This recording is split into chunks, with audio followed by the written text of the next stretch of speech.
پچھلے لیکچر میں ہم نے ڈیٹیل سے بتایا ہے کہ مریم علیہ السلام کون تھی، حضرت عیسیٰ علیہ السلام کی پیدائش کس طرح ہوئی۔ اب مریم علیہ السلام کو یہ بات ستانے لگی کہ لوگ اس پر فنگر ریس کریں گے، یہ بھی ہم نے بتایا تھا۔ تو جب لوگ اس سے پوچھتے تھے کہ یہ بچہ کہاں سے آئی، فاشارت الیہ، مریم نے اس بچے کی طرف اشارہ کیا، یعنی مجھ سے سوال نہ کرو بلکہ اس بچے سے پوچھ لو جو، تو وہ کہنے لگے کیف نکلم من کان فی المہد صبیا،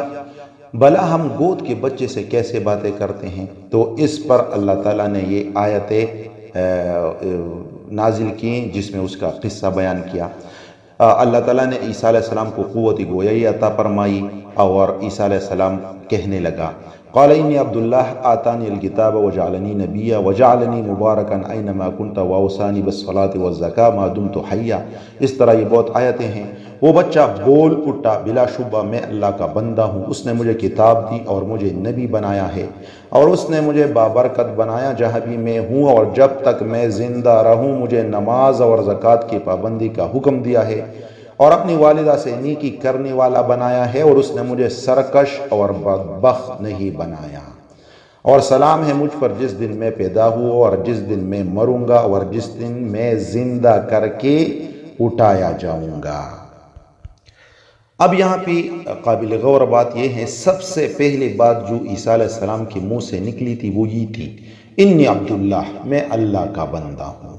اور یہ نہیں کہا کہ میں اللہ کا بیٹا ہوں جس طرح کرسچنز کا عقیدہ ہے۔ اب قرآن ان کو کون پڑھائے؟ بھائی کہ یہاں پہ صاف لکھا ہے، عیسیٰ علیہ السلام خود ہی کہہ رہے ہیں انی عبداللہ، میں اللہ کا بندہ ہوں، کیونکہ اللہ تعالیٰ اکیلا ہے، اس کا کوئی شریک نہیں، نہ اس نے کسی کو اپنی بیوی بنایا اور نہ ہی کسی کو بیٹا بنایا۔ پاک ہے وہ ذات جس نے ساری مخلوق کو پیدا کیا اور ہر ایک جان کی رہنمائی فرمائی۔ اب جو لوگ شک کرتے تھے اور کر بھی رہے ہیں، تو یہی عیسیٰ علیہ السلام کی اصل حقیقت ہے، ارشاد باری تعالیٰ ہے ذالک عیسی ابن مریم قول الحق الذی فیہ یمترون، اور اس طرح ایک آیت اور بھی ہے جس کا ترجمہ ہے یہ ہے عیسیٰ ابن مریم، یہی ہے وہ حق کی بات جس میں وہ لوگ شک کرتے ہیں، یعنی جو کرسچن بیچارے پڑے ہیں بیچ میں کہ یہ نعوذ باللہ اللہ کی ذات خود ہے یا اس کا بیٹا ہے، تو رب نے خود ہی بتایا ہے یہاں پہ کہ اللہ کا کوئی بیٹا نہیں ہے، اللہ کے لائق ہی نہیں کہ وہ کوئی بھی اولاد بنائے، وہ پاک ہے، جب وہ کسی کام کا فیصلہ کرتا ہے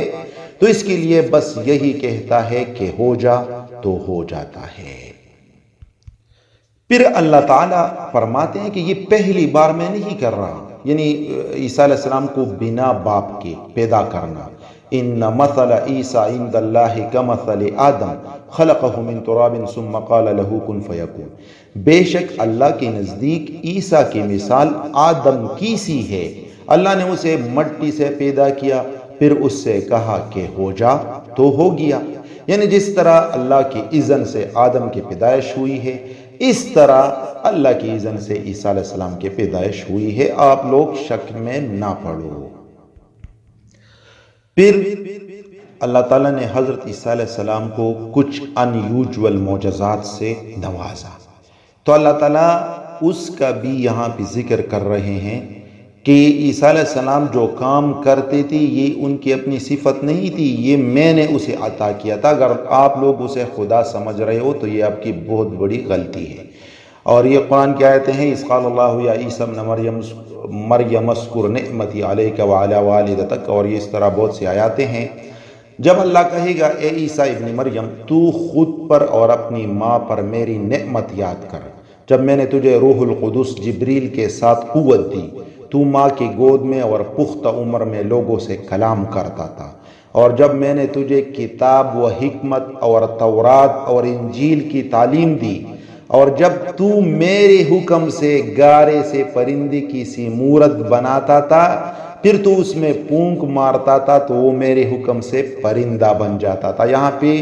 غور کرے، رب فرما رہے ہیں میرے حکم سے، اور تو پیدائشی اندھے کو اور اس طرح اور بیماروں کو میرے حکم سے تندرست کرتا تھا، اور جب تو مردوں کو میرے حکم سے زندہ کر کے نکال کھڑا کرتا تھا۔ یہاں پہ رب حضرت عیسیٰ علیہ السلام کو بھی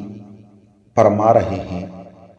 کہ جب تو کسی مٹی سے پرندی کی مورت بناتا تھا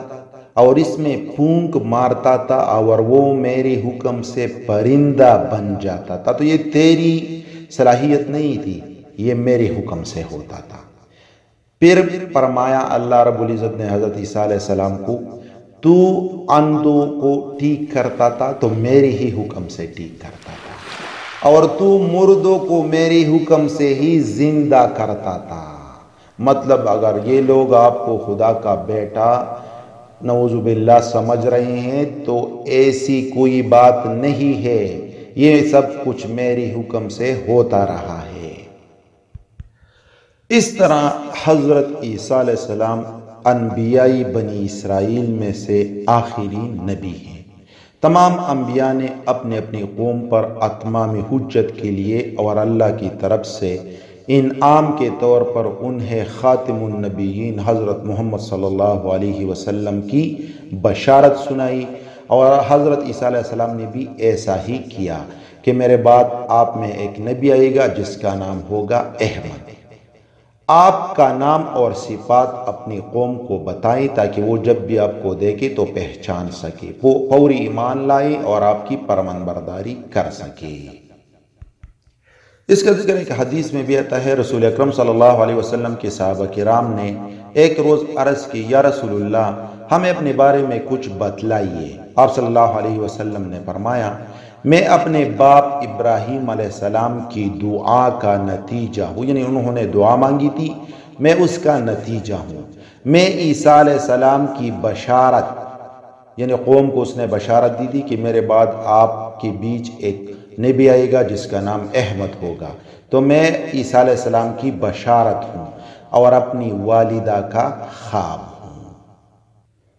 اللہ پاک نے حضرت عیسیٰ علیہ السلام کو آسمان کے طرف کس طرح اٹھایا؟ تو اس دور میں جو بادشاہ تھا، اس بادشاہ کو ایک بندے نے چغلی کی حضرت عیسیٰ علیہ السلام کے بارے میں۔ بادشاہ نے حضرت عیسیٰ علیہ السلام کے قتل کرنے اور انہیں سولی پر لٹکانے کا حکم جاری کر دیا۔ اس کے لیے انہیں بیت المقدس کے ایک گھر میں قید کر دیا گیا۔ جب وہ لوگ مذموم ارادے سے حضرت عیسیٰ علیہ السلام کے پاس پہنچے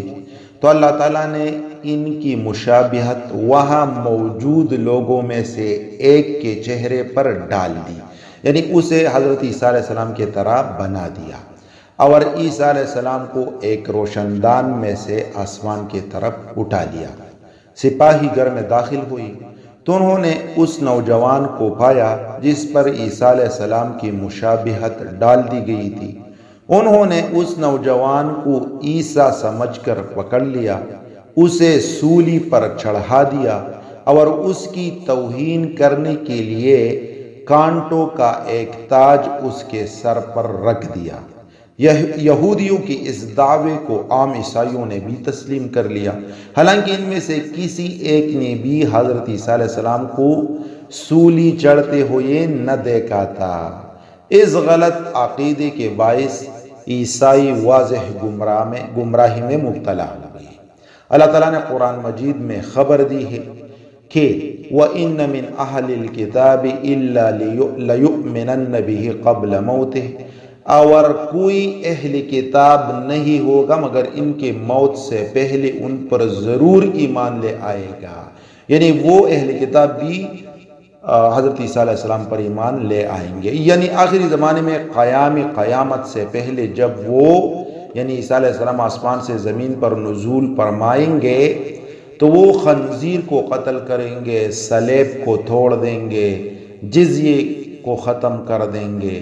اور کسی سے بھی اسلام کے سوا کوئی دوسرا دن قبول نہ کریں گے، یعنی سب لوگ ایک ہی دن اسلام پر قائم ہو جائیں گے، اکتفا کریں گے۔ عام طور پر ایک کویسچن ریز ہوتا ہے کہ حضرت عیسیٰ علیہ السلام اگر آسمانوں میں ہیں تو وہ کیا کر رہے ہیں، یا جو دیگر پیغمبران ہیں، جو نبی ہے، رسول ہے، وہ اپنے قبروں میں ہیں، تو کیا فرق ہے اس میں؟ تو حضور صلی اللہ علیہ وسلم کا ارشاد ہے الانبیاء احیاء فی قبورہم، انبیاء اپنے قبروں میں زندہ ہوتے ہیں، اور یہ حدیث بخاری کی حدیث ہے۔ حضرت عیسیٰ اس وقت آسمانوں میں زندہ ہے کیونکہ اللہ نے خود اس کو اٹھایا ہے آسمانوں کی طرف۔ ان کی زندگی جسم اور روح کے ساتھ حقیقی زندگی ہے، یعنی وہ فوت نہیں ہوئے، لیکن دیگر انبیاء کی زندگی ایک خاص قسم کی برزخی زندگی ہے۔ حضرت عیسیٰ علیہ السلام ابھی تک فوت نہیں ہوئی، اس لیے وہ عالم برزخ اور قبر میں بھی داخل نہیں ہوئی۔ وہ اللہ کے نزدیک جسم اور روح کی زندگی کے ساتھ آسمانوں میں موجود ہے۔ کیا کر رہے ہیں اللہ کو پتہ ہے، ہمیں اس میں کچھ لینا دینا نہیں ہے۔ رب نے فرمایا ہے کہ میں نے اسے اٹھایا ہے، ہمارا یہ عقیدہ ہے کہ بس ٹھیک ہے، وہ آسمانوں میں ہی ہے۔ جہاں تک دیگر انبیاء کرام کا معاملہ ہے تو وہ سکرات موت کا سامنا کر چکے ہیں، ان کی روحیں جسموں سے جدا ہو چکی ہے اور انہیں اپنے قبروں میں ایک خاص قسم کی زندگی حاصل ہے جس کا ہمیں شعور نہیں۔ یہ ایک بہت ہی کنٹروورشل میٹر ہے، یہاں پہ ہم بس کر لیتے ہیں، ٹھیک ہے، لیکن یہ قبروں میں وہ سنتے ہیں نہیں سنتے، یہ اپنا ایک علیحدہ ٹاپک ہے۔ بس ہمارا یہی عقیدہ ہے کہ وہ قبروں میں ہیں، جس طرح حضور صلی اللہ علیہ وسلم کا ارشاد ہے بخاری کا، اور باقی ان کی زندگی کیسی ہے تو اس کا ہمیں کوئی شعور نہیں، بس اللہ جانے اور ان کا کام جانے۔ اس طرح عیسیٰ علیہ السلام کا نزول کیسے ہوگا تو اس پہ ایک حدیث ذکر کرتے ہیں۔ حدیث کا مفہوم ہے اللہ کی قسم عیسیٰ ابن مریم علیہ السلام عادل منصف بن کر ضرور نازل ہوں گے، وہ صلیب کو توڑ دیں گے جو کہ عیسائیوں کی مذہبی ایک نشان ہے۔ دوسرا کام کیا کریں گے؟ خنزیر کو قتل کریں گے، جزیے کو ختم کریں گے، یہ تیسرا کام ہوگا۔ نوجوان اونٹنیوں کو کھلا چھوڑ دیا جائے گا پر کوئی انہیں پکڑنا گوارا نہیں کرے گا، مطلب اتنا امن ہو جائے گا۔ آپس کی دشمنی، باہمی بغض اور حسد ناپید ہو جائے گا۔ لوگوں کو مال کی طرف بلایا جائے گا مگر کوئی اسے لینے کو تیار نہ ہوگا۔ اٹس مین کہ یہ دور مسلمانوں کی عروج کا دور ہوگا، سب خوشحال ہوں گے، مزے میں ہوں گے، اور عیسیٰ علیہ السلام نازل ہو کر یہ جو برائیاں ہیں ان کا خاتمہ کریں گے۔ ان میں دجال کا خاتمہ بھی ہے، یہ میں نے یہاں پہ اس لیے ذکر نہیں کیا کہ اس میں باقاعدہ ہم نے ایک لیکچر پوسٹ کیا ہے، اور وہ ہے حضرت عیسیٰ علیہ السلام کا دجال کو قتل کرنا۔ تو اگر آپ لوگوں کا اس بات میں انٹرسٹ ہے تو وہ لیکچر ہم نے ڈیلیور کیا ہے پہلے سے، مہربانی کر کے اسے دیکھ لیجئے گا۔